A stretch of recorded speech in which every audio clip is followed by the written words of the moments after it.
नमस्कार दोस्तों, स्वागत है आपका आज के मुख्य समाचार में, जिसमें सबसे पहली और बड़ी खबर में आपको बताएंगे कि राकेश टिकैत ने कहा 4-5 दिन में मामला नहीं सुलझा तो पूरे 1 साल तक इस मामले को चलाएंगे। इसी के साथ दूसरी बड़ी खबर में जिक्र होगा कि किसानों को कुचलने पर तुली है मोदी सरकार, राहुल गांधी का मोदी सरकार पर बड़ा हमला। और तीसरी बड़ी खबर में जिक्र होगा कि लोकसभा में लगे कानून वापस लो के नारे, कृषि मंत्री नरेंद्र तोमर ने कहा कि सरकार चर्चा को तैयार। दोस्तों, हर एक खबर की गहराई में आपको ले जाएंगे, लेकिन उससे पहले अगर आप भी देश के किसानों के साथ खड़े हैं तो आप अभी इस वीडियो को लाइक कीजिए और इस लाल बटन को दबा के इस चैनल को फ्री में सब्सक्राइब करके घंटी बजाकर कमेंट में लिखिए जय हिंद। दोस्तों, रुक करते हैं तमाम बड़ी खबरों की तरफ। राकेश टिकैत ने कहा 4 से 5 दिन में मामला सुलझा नहीं तो पूरे 1 वर्ष तक जाएगा। जी हां दोस्तों, कृषि कानूनों के विरोध में दिल्ली की बॉर्डर पर धरना दे रहे अन्नदाताओं को 2 माह से ज्यादा का समय बीत चुका है। केंद्र सरकार निरंतर चर्चा के रास्ते खुले होने की बात कह रही है, किंतु दिल्ली की बॉर्डर पर बहुत ही सख्त सुरक्षा भी की जा रही है। दिल्ली की अलग अलग सीमाओं पर पुलिस द्वारा बाड़ेबंदी की गई है, जहाँ बैरिकेडिंग लगाई गई है तथा 7-7 किले भी लगा दी गई हैं। वहीं इस सबके बीच किसान नेता राकेश टिकैत का कहना है कि वो नंबर उन्हें चाहिए जिस पर सरकार ने कहा है कि वो 1 फोन कॉल दूर है। राकेश टिकैत ने कहा कि जब वो पहले दिल्ली जा रहे थे तब भी मार्गों में कीलें लगाई गई थी, अब हमें दिल्ली जाना ही नहीं है तो फिर कील क्यों लगा रहे हैं, इससे नागरिकों को समस्या होगी। भाकियों के नेता राकेश टिकैत ने कहा कि जितने नागरिक के मार्ग बंद होंगे उतना ही जनता को पता लगेगा कि कौन किसके लिए कील लगा रहा है। ये रोटी को संदूक में बंद करने का षड्यंत्र है, ये लोग भी जान चुके हैं। राकेश टिकैत ने कहा कि 6 फरवरी को जो बंद किया जाएगा उसमें पब्लिक को परेशान नहीं किया जाएगा। किसानों की महापंचायत में निरंतर नेताओं के प्रवेश पर राकेश टिकैत ने कहा कि ये तो मेला है जहां हर कोई आ रहा है, किंतु कोई यहां पर आकर वोट तो नहीं मांग रहा है। उन्होंने कहा कि यह आंदोलन तो अब अक्टूबर-नवंबर तक जाएगा, क्योंकि ये कहावत है कि जो मेले में खोता है वह मेले में ही मिलता है। तो 4 से 5 दिन में केस सुलझा नहीं तो पूरे 1 वर्ष तक जाएगा। करते हैं अगली खबर की तरफ। किसानों को कुचलने पर तुली है मोदी सरकार, राहुल गांधी। जी हां दोस्तों, कांग्रेस पूर्व अध्यक्ष राहुल गांधी व पार्टी महासचिव प्रियंका गांधी वाड्रा ने सरकार पर किसानों को कुचलने का आरोप लगाया है। उन्होंने कहा कि जिस तरह से पुलिस किसानों को रोकने के लिए काम कर रही है, उसे देखते हुए लगता है कि मोदी सरकार ने अपने लोगों के विरुद्ध ही मोर्चा खोल दिया है। गांधी ने कहा कि मोदी सरकार का काम करने का तरीका है उनको चुप कर दो, उनको किनारे कर दो, उनको जमकर कुचल दो, पुल बनाओ लेकिन दीवार मत चिनो। इसके साथ ही उन्होंने एक खबर भी पोस्ट की है जिसमें लिखा है कि सरकार ने किसानों के बीच संवाद और एकता के लिए बनाए गए सभी ट्विटर अकाउंट बंद कर दिए हैं। श्रीमती वाड्रा ने सवाल किया कि क्या प्रधानमंत्री नरेंद्र मोदी किसानों के साथ युद्ध कर रहे हैं। उन्होंने सवाल किया और कहा प्रधानमंत्री जी अपने किसानों से ही युद्ध। इसके साथ ही उन्होंने एक वीडियो भी ट्वीट किया है जिसमें किसानों के धरना स्थलों पर भारी संख्या में तैनात पुलिस बलों को हथियारों के साथ लैस कर दिखाया गया है। पुलिस की टुकड़ियां भारी भरकम बने बैरिकेटर के पीछे किसानों के लिए रोकने के लिए तैनात हैं। कांग्रेस संचार विभाग के प्रमुख रणदीप सिंह सुरजेवाला ने कहा कि मोदी जी काश ये किलाबंदी दिल्ली बॉर्डर की बजाय चीन की सीमा पर करते। आप कैसे प्रधानमंत्री हैं, चीन का नाम लेने से डरते हैं और अन्नदाता को बाढ़, नुकीले तार और कीलों से रोकते हैं। किसान देश का पेट पालने के लिए फसलें रोपता है और झूठी किसान हितैषी सरकार उसे दिल्ली आने से रोकने के लिए कीले रोप रही है। मोदी शाह का न्यू इंडिया यही तो है।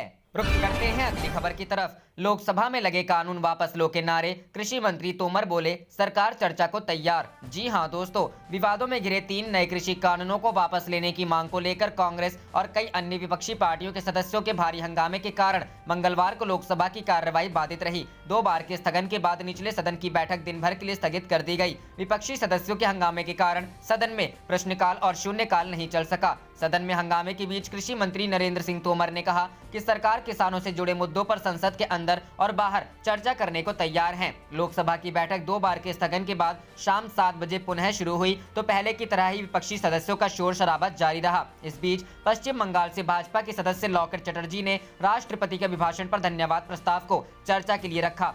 चटर्जी सदन में अपनी बात रख रही थी, लेकिन विपक्षी सदस्यों का शोर शराबा जारी रहा। सदन में हंगामे के बीच लोकसभा अध्यक्ष ओम बिरला ने विपक्षी सदस्यों से कई बार अपने स्थान पर जाने का आग्रह किया। इस बीच संसदीय कार्य मंत्री प्रहलाद जोशी ने कहा कि राष्ट्रपति के अभिभाषण पर धन्यवाद प्रस्ताव रखा जा रहा है। जब कभी यह प्रस्ताव रखा जाता है तो शोर शराबा नहीं होता है, यह व्यवधान कभी नहीं हुआ। उन्होंने नारेबाजी कर रहे विपक्षी दलों के सदस्यों से आग्रह करते हुए कहा कि मैं अपील करता हूं कि आप सीटों पर जाएं और चर्चा में भाग लें। जब धन्यवाद प्रस्ताव पेश किया जा रहा है तो यह ठीक नहीं है। सदन में हंगामा जारी रहने पर लोकसभा अध्यक्ष ने कार्यवाही दिन भर के लिए स्थगित कर दी। लॉकेट चटर्जी ने राष्ट्रपति के अभिभाषण पर धन्यवाद प्रस्ताव चर्चा के लिए रखते हुए नेताजी सुभाष चंद्र बोस और रविंद्रनाथ टैगोर के कथनों का उल्लेख किया। चटर्जी ने कहा कि प्रधानमंत्री नरेंद्र मोदी ने नेताजी की जयंती को पराक्रम दिवस के रूप में मनाने का फैसला किया। इससे पहले संसद के बजट सत्र के तीसरे दिन लोकसभा की कार्रवाई अपराध 4 बजे आरंभ होने के साथ ही कांग्रेस, तृणमूल कांग्रेस और द्रमुक के सदस्य अध्यक्ष के आसन के निकट आकर नारेबाजी करने लगे। वे तीनों विवादास्पद कृषि कानूनों को वापस लेने की मांग कर रहे थे। विपक्षी सदस्य कानून वापस लो के नारे लगा रहे थे। कई सदस्यों के हाथों में तख्तियां भी थी जिन पर कृषि कानूनों को वापस लेने की मांगे लिखी थी। प्रश्नकाल में कांग्रेस सदस्यों के शोर शराबे के दौरान कांग्रेस सांसद राहुल गांधी भी मौजूद थे। शिवसेना के कुछ सदस्य और शिरोमणि अकाली दल सांसद हरसिमरत कौर बादल भी कृषि कानूनों का विरोध करते नजर आए। सदन में हंगामे के बीच लोकसभा अध्यक्ष ओम बिरला ने प्रश्नकाल आरंभ कराया और एक प्रश्न लिया। गृह राज्य मंत्री नित्यानंद राय ने शोर शराबे के बीच ही प्रश्न का जवाब देना शुरू किया। इस बीच लोकसभा अध्यक्ष ने सदस्यों से अपने स्थान पर जाने की अपील की। बिरला ने कहा कि सभी सदस्यों को पर्याप्त समय दूंगा, जो विषय आप उठा रहे हैं उस पर बोलने का मौका दूंगा। रुख करते हैं अगली खबर की तरफ। पुलिस बैरिकेडिंग के बीच रोड पर बैठ राकेश टिकैत ने खाया खाना, कीले बिछाने और बाड़ेबंदी का किया विरोध। जी हां दोस्तों, मोदी सरकार के विवादित कृषि कानूनों के खिलाफ दिल्ली की सीमाओं पर पिछले 70 दिनों से जारी किसानों के आंदोलन और सरकार के बीच की तल्खी रोज नए आयाम पर पहुंचती जा रही है। पिछले 2 दिनों से दिल्ली पुलिस ने जहां आंदोलन स्थल के रास्तों को कीलों से पाट कर और तारों की बैरिकेडिंग करके बंद कर दिया है, तो वहीं आज गाजीपुर बॉर्डर पर सरकार के इस कदम के खिलाफ किसान नेता राकेश टिकैत ने आज बाड़ेबंदी के बीच में सड़क पर बैठकर खाना खाकर विरोध दर्ज कराया। राकेश टिकैत ने कहा कि जब आंदोलनरत किसानों को दिल्ली की तरफ बढ़ना ही नहीं है तो पुलिस की इस अभूतपूर्व सुरक्षा घेरे की क्या जरूरत है। उन्होंने कहा इस किलेबंदी के बाद अब सरकार रोटी बंदी करेगी, इसलिए इसके विरोध में उन्होंने सड़क पर रोटी खाकर प्रदर्शन किया है। राकेश टिकैत ने कहा कि सरकार खाने को तिजोरी में बंद करना चाहती है, इसलिए हम सड़क पर बैठकर खाना खा रहे हैं। गौरतलब है कि विवादित कृषि कानूनों को लेकर सरकार और किसानों के बीच गतिरोध टूटने का नाम नहीं ले रहा है। किसान कानूनों को रद्द करने और एमएसपी की गारंटी का कानून चाहते हैं, जबकि सरकार इन कानूनों को कुछ दिन टालने की बात कर रही है। टिकैत का कहना है कि जब तक कानून वापस नहीं लिए जाते तब तक वे दिल्ली से वापस नहीं लौटेंगे। आज फिर उन्होंने कहा कि ये आंदोलन अक्टूबर तक चलेगा। इस बीच बीते शनिवार को सर्वदलीय बैठक में विपक्ष द्वारा कृषि कानूनों और किसान आंदोलन का मुद्दा उठाने पर किसानों से महज एक कॉल दूर रहने के पीएम नरेंद्र मोदी के दावे पर राकेश टिकैत ने तंज कसते हुए पूछा कि वो कौन सा नंबर है, मुझे भी दें, कॉल लगाता हूं। टिकैत ने कहा कि किसान सरकार से बात करने को तैयार हैं, लेकिन मांगे पूरी हुए बगैर आंदोलन खत्म नहीं होगा।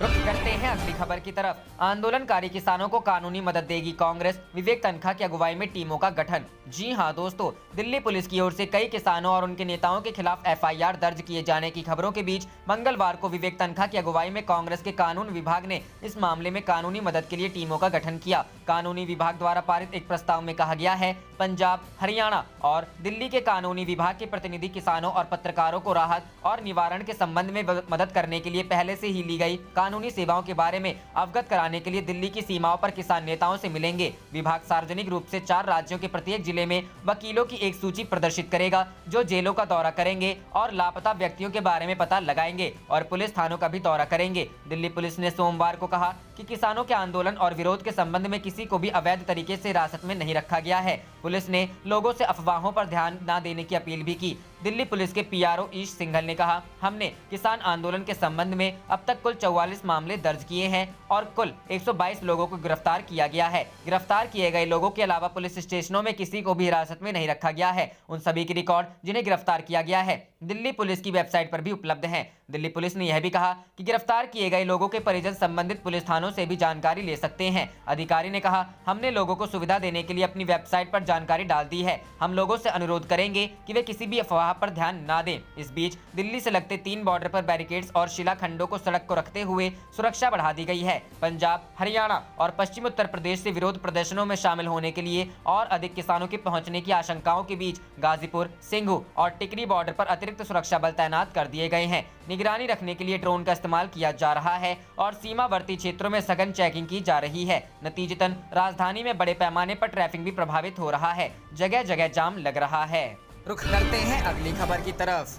किले में तब्दील हुई दिल्ली, राकेश टिकैत बोले एम्बुलेंस के रास्ते भी बंद कर रही पुलिस। जी हां दोस्तों, राजधानी की सीमाओं पर किसानों का आंदोलन जारी है। प्रदर्शन मुख्य रूप से गाजीपुर बॉर्डर पर केंद्रित हो गया है, मगर सिंघू और टिकरी बॉर्डर पर भी बड़ी संख्या में आंदोलनकारी मौजूद हैं। गाजीपुर बॉर्डर पर आंदोलन का नेतृत्व कर रहे राकेश टिकैत से मंगलवार को शिवसेना के नेताओं ने मुलाकात की। पार्टी सांसद अरविंद सावंत और संजय राउत गाजीपुर बॉर्डर पहुंचे। किसी तरह की अप्रिय स्थिति से बचने के लिए धरना स्थलों को पूरी तरह आइसोलेट कर दिया गया है। उनके आसपास कई लेयर की बैरिकेडिंग करके ऊपर कटीली तारें बिछा दी गई हैं। सड़क पर टायर किलर्स लगाए गए हैं। इसके अलावा भारी तादाद में पुलिस और पैरामिलिट्री फोर्स तैनात है। एम्बुलेंस के रास्ते भी बंद कर रही पुलिस। टिकैत किसान नेता राकेश टिकैत ने आरोप लगाया है कि आंदोलनकारी को बदनाम करने की कोशिश साजिश हो रही है। उन्होंने एक टीवी चैनल से बातचीत में कहा कि शांतिपूर्ण धरने के बावजूद दिल्ली पुलिस ने रास्ता बंद कर दिया है ताकि जनता कहे कि जनता को दुखी कर रहे हैं। टिकैत ने कहा कि दिल्ली पुलिस रास्ते बंद कर रही है। उन्होंने कहा एम्बुलेंस लेन में 2 महीने से एम्बुलेंस चलती थी, उसे दिल्ली पुलिस ने बंद कर दिया।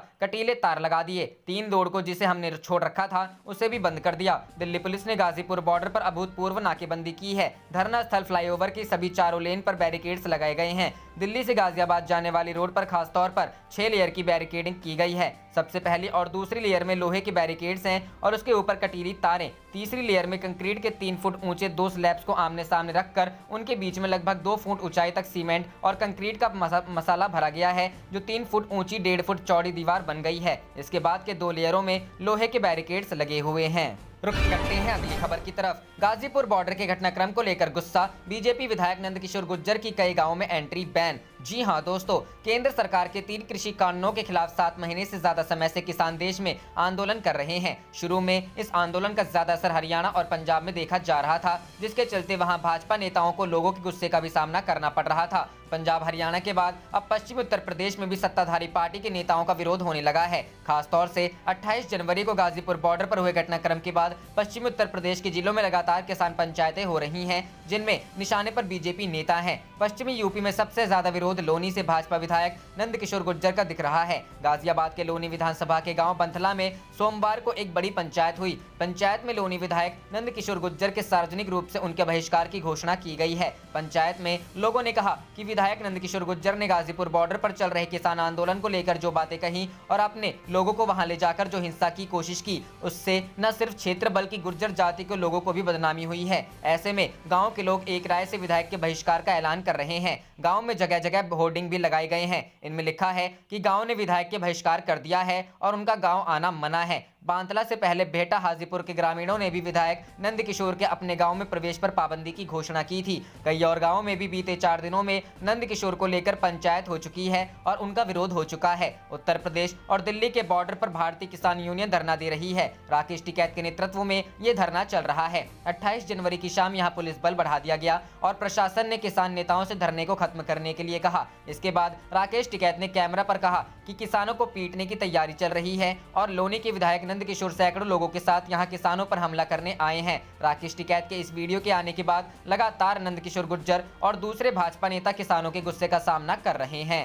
रुक करते हैं अगली खबर की तरफ। विपक्ष किसानों के मुद्दे पर बहस पर अड़ा, हंगामे के चलते राज्यसभा की कार्यवाही कल तक स्थगित। जी हां दोस्तों, मंगलवार को राज्यसभा की कार्यवाही हंगामे की भेंट चढ़ गई और इसे बुधवार सुबह 9 बजे तक के लिए स्थगित कर दिया गया। इससे पहले विपक्ष के किसानों के मुद्दे पर चर्चा के लिए अड़े रहने के बाद सदन की कार्यवाही को रुक रुक कर 3 बार स्थगित करना पड़ा था। राज्यसभा के सभापति एम वेंकैया नायडू ने सदन में कहा कि किसानों के विरोध पर चर्चा आज नहीं कल होगी, जिसके बाद हंगामा शुरू हो गया। सदन की कार्यवाही को सामान्य ढंग से चलाने की मंशा जताते हुए सभापति एम वेंकैया नायडू ने मंगलवार को सदस्यों से सदन में राष्ट्रीय एवं जन महत्व के मुद्दों पर चर्चा करते समय नियमों का पालन करने, अनुशासन बरतने और गरिमा बनाए रखने को कहा। संसद के पिछले सत्र में 3 कृषि विधेयकों के पारित होने के समय उच्च सदन में भारी हंगामे की ओर परोक्ष संकेत करते हुए नायडू ने सदस्यों से वर्तमान बजट सत्र को अधिक अर्थवान बताने को कहा, जिसमें मुद्दों पर शांतिपूर्ण, व्यवस्थित और मर्यादित तरीके से व्यापक चर्चा हो सके। उन्होंने अधिक ब्यौरा नहीं देते हुए कहा, पिछली बार कुछ दुर्भाग्यपूर्ण घटनाएं हुई थी।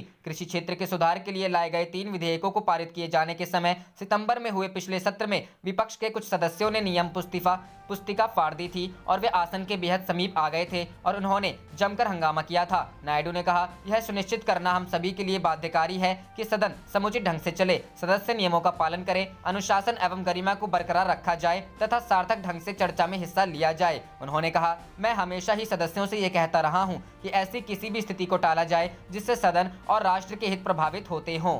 रुख करते हैं अगली खबर की तरफ। प्रधानमंत्री जी अपने किसानों से युद्ध, दिल्ली की सीमाओं पर किलेबंदी को लेकर राहुल प्रियंका ने किया सवाल। जी हां दोस्तों, दिल्ली की अलग अलग सीमाओं पर किसानों का आंदोलन बीते 2 महीने से जारी है। गणतंत्र दिवस के दिन हुई हिंसा के बाद अब सरकार की ओर से कड़ा रुख बढ़ता जा रहा है। दिल्ली की सीमाओं पर पुलिस द्वारा प्रदर्शनकारियों को रोकने के लिए अभूतपूर्व इंतजाम किए जा रहे हैं। अब इसी मसले को लेकर कांग्रेस नेता राहुल गांधी, प्रियंका गांधी वाड्रा की ओर से सरकार पर निशाना साधा गया है। कांग्रेस नेता राहुल गांधी ने दिल्ली की सीमाओं पर दिल्ली पुलिस द्वारा की जा रही तैयारियों की तस्वीरों को साझा किया। साथ ही उन्होंने लिखा कि भारत सरकार पुल बनाइए, दीवारें नहीं। राहुल गांधी के अलावा प्रियंका गांधी वाड्रा ने भी एक वीडियो ट्वीट किया। साथ ही उन्होंने लिखा कि प्रधानमंत्री जी अपने किसानों से ही युद्ध। आपको बता दें कि गणतंत्र दिवस के दिन हुई हिंसा के बाद से ही किसानों के प्रदर्शन स्थल पर सुरक्षा के कड़े इंतजाम किए गए हैं। किसानों ने एक बार फिर 6 फरवरी को चक्का जाम करने की बात कही है। ऐसे में दिल्ली पुलिस की ओर से गाजीपुर बॉर्डर, टिकरी बॉर्डर और सिंघू बॉर्डर पर तैयारियां की जा रही हैं। यहाँ सीमाओं पर बैरिकेडिंग की गई है।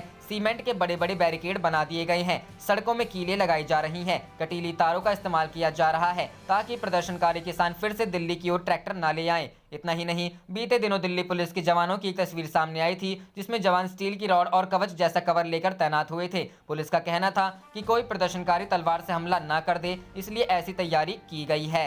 रुख करते हैं अगली खबर की तरफ। अभिषेक मनु सिंघवी बोले, अहंकार जिद की राजनीति खत्म हो, पेट्रोल डीजल पर सेस को लेकर भी साधा निशाना। जी हां दोस्तों, कांग्रेस नेता अभिषेक मनु सिंघवी ने किसान आंदोलन, पेट्रोल डीजल पर सेस और पीएफ के ब्याज पर टैक्स जैसे मुद्दों को लेकर केंद्र सरकार पर निशाना साधा है। उनका कहना है कि देश से अहंकार और जिद की राजनीति खत्म होनी चाहिए। एनडीटीवी से बात करते हुए उन्होंने कहा, लंबे समय से किसान दिल्ली की सीमाओं पर प्रताड़ना झेल रहे हैं। उनकी मांगों पर सबसे पहले संसद में चर्चा होनी चाहिए। हिंसा का बहाना बनाकर अभियान तोड़ने के लिए किलों का इस्तेमाल किया जा रहा है, जैसे कि कोई सामने शत्रु बैठा है। अहंकार और जिद की राजनीति खत्म होनी चाहिए। पेट्रोल डीजल पर सेस लगाने के फैसले पर भी उन्होंने केंद्र सरकार पर निशाना साधा है। उन्होंने कहा, पेट्रोल डीजल पर सेस लगाने का फैसला एक मजाकिया फैसला है। सरकार ने सेस लगाया लेकिन एक्साइज ड्यूटी कम कर दी। ऐसा क्यों किया गया? सेस लगाने के पीछे मुख्य कारण है कि राज्यों को सेस के नाम पर इकट्ठा किया गया पैसा ना देना पड़े और सरकार पूरा पैसा खुद खा सकती है। बजट में वित्त मंत्री निर्मला सीतारमण ने इन तेल उत्पादों पर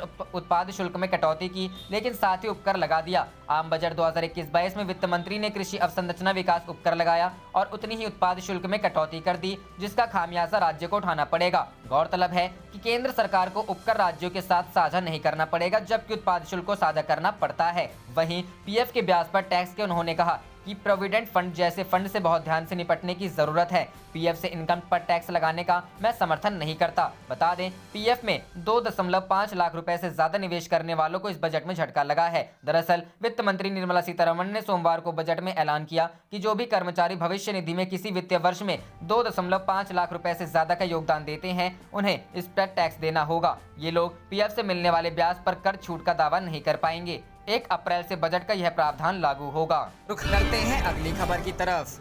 बजट पर बोले किसान नेता राकेश टिकैत, कृषि क्षेत्र के लिए अलग से बजट लाई सरकार। जी हां दोस्तों, भारतीय किसान यूनियन के नेता राकेश टिकैत ने सोमवार को सरकार से कृषि क्षेत्र के लिए अलग से बजट लाने की मांग की। बजट के दिन किसान नेता राकेश टिकैत ने कहा कि सरकार को किसान समुदाय के विभिन्न मुद्दों के समाधान के लिए किसानों के लिए एक अलग बजट प्रदान करना चाहिए। उन्होंने सरकार से किसानों के लिए कृषि ऋण को माफ करने की भी मांग की। गाजीपुर सीमा पर बोलते हुए जहाँ किसान पिछले 2 महीनों से नए बनाए गए कृषि कानूनों के खिलाफ प्रदर्शन कर रहे हैं, टिकैत ने कहा कि कृषि क्षेत्र के लिए एक अलग बजट होना चाहिए। उन्होंने कहा, ऐसे में जब किसान कठिन दौर से गुजर रहे हैं, सरकार को किसानों का कर्ज भी माफ करना चाहिए। उन्होंने कहा कि किसानों को मुफ्त में बिजली मुहैया कराए जाने की भी योजना होनी चाहिए। टिकैत ने आगे कहा कि मनरेगा के अंतर्गत काम करने वाले मजदूरों के लिए नियमित भुगतान देने की घोषणा होनी चाहिए। रुख करते हैं अगली खबर की तरफ। योगेंद्र यादव ने कहा, सरकार ने किसानों के साथ धोखा किया, कृषि बजट कम किया। जी हां दोस्तों, कृषि कानूनों के खिलाफ जारी किसानों के आंदोलन से जुड़े सामाजिक कार्यकर्ता योगेंद्र यादव ने आम बजट पर प्रतिक्रिया व्यक्त करते हुए कहा कि सरकार ने किसानों के साथ धोखा किया है। सरकार ने कृषि बजट कम किया है। पिछली बार 1,54,000 करोड़ का बजट था, इस बार इसे घटाकर 1,48,000 करोड़ कर दिया है। योगेंद्र यादव ने कहा कि सरकार ने मनरेगा का बजट कम किया है, गन्ना किसानों का भुगतान नहीं किया जा रहा। जिन योजनाओं से किसानों की आय बढ़नी है उनका बजट कम कर दिया है। योगेंद्र यादव ने किसान आंदोलन की समस्याओं को लेकर कहा कि इंटरनेट बंद होने से हम लोग कट गए हैं, एक दूसरे से बात नहीं कर पा रहे हैं, बिजली नहीं है, पानी की समस्या हो रही है, सरकार नहीं चाहती कि हमारी बात बाहर पहुंचे। रुख करते हैं अगली खबर की तरफ। आंदोलन के बीच नेताओं के इस्तीफे का दौर शुरू। 4 दिन में 2 बड़े नेताओं व 1 विधायक ने छोड़ा पद। जी हां दोस्तों, एक तरफ किसान आंदोलन चल रहा है तो दूसरी ओर हरियाणा में कई बड़े नेताओं ने पार्टियां छोड़ दी। एक नेता तो विधायक पद से ही इस्तीफा दे दिया है। इनेलो के विधायक अभय सिंह चौटाला स्वयं विधायक पद से इस्तीफा दे चुके हैं। अभय सिंह चौटाला ने किसान आंदोलन में घोषणा करते हुए कहा था कि यदि 26 जनवरी तक कानून रद्द नहीं होते तो वे 27 जनवरी को विधानसभा अध्यक्ष के सामने पेश होकर विधायक पद से इस्तीफा दे देंगे, जिन्होंने अपनी जुबान को निभाते हुए विधानसभा अध्यक्ष के सामने पेश होकर इस्तीफा दे दिया था। इसके बाद भाजपा के नेता पूर्व संसदीय सचिव रामपाल माजरा ने भारतीय जनता पार्टी को छोड़ने का ऐलान किया। पार्टी छोड़ने के दौरान ही रामपाल माजरा ने जजपा और भाजपा पर जमकर प्रहार किया। आप देख रहे थे आपका अपना चैनल जय हिंद जय भारत।